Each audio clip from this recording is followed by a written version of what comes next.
à vous et bienvenue dans votre rendez-vous express de l'information. Le roi du Maroc est en visite en Côte d'Ivoire depuis quelques jours. Au programme de cette visite présidentielle, la signature de plusieurs accords de collaboration pour renforcer le partenariat ivoiro-marocain et par ailleurs discuter de l'intervention du Maroc d'intégrer la communauté économique des États de l'Afrique de l'Ouest en acronyme CEDEAO. Le Maroc, qui reste le promoteur par excellence de la coopération sud-sud, est le plus gros investisseur étranger en Côte d'Ivoire. Une bagarre a éclaté entre les agents de la police et des agents de la douane ivoirienne.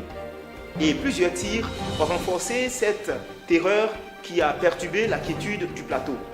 Les causes de ce pugilat, un véhicule des douanes mal stationné sur la chaussée, a été mis en fourrière par l'intervention de leurs voisins, les policiers. Aucun blessé n'a été signalé suite à ces échauffourées, mais seulement des dégâts matériels, notamment la vitre de l'entrée principale de la direction des douanes qui a volé en éclats. Direction Nation, dans le nord de la Côte d'Ivoire à présent, où l'eau source de vie a failli être source de mort pour un agent de la SODECI. Les populations du village de Paradis ont fait vivre un véritable enfer à un agent de la SODECI, lui reprochant son favoritisme et une discrimination dans la distribution de l'eau au profit de Nation. L'agent qui a échappé de justesse à un lynchage a eu la vie sauve grâce à la chefferie de Paradis. Il est bon de signaler que la localité de Nation fait face à une pénurie d'eau suite à la sécheresse qui sévit dans le nord du pays. Malheureusement, l'irréparable s'est produit ce dimanche 26 février 2017 sur l'axe Touba-Koro. Un terrible accident a fait 4 morts et plusieurs blessés.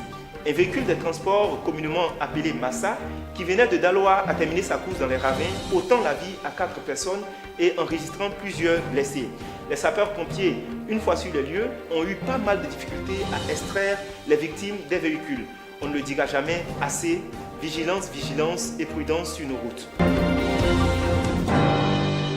L'information, c'est aussi le FESPACO 2017, le festival panafricain du cinéma de Ouagadougou, qui cristallise toutes les attentions en ce moment, a connu plusieurs innovations en cette édition 2017. Innovations telles que l'immortalisation des anciennes gloires du cinéma africain.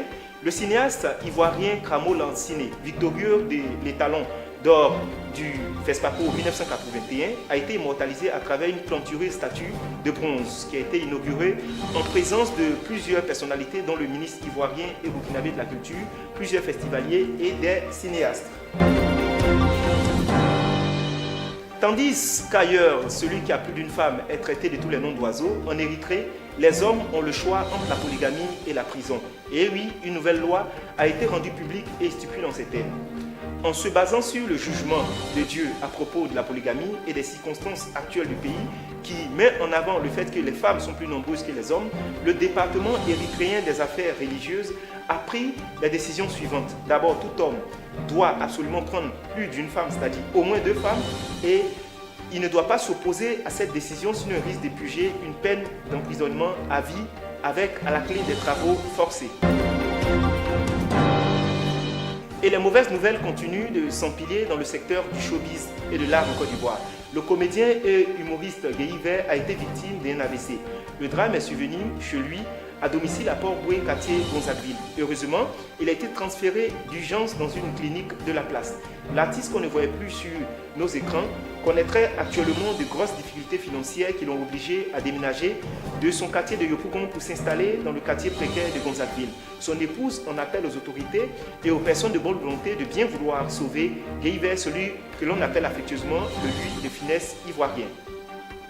C'est la fin de votre JT Express. Vous pouvez le revoir sur le www.cocoditv.net et sur nos différents réseaux Connaisse. Pour ma part, je vous dis à bientôt. Portez-vous très bien.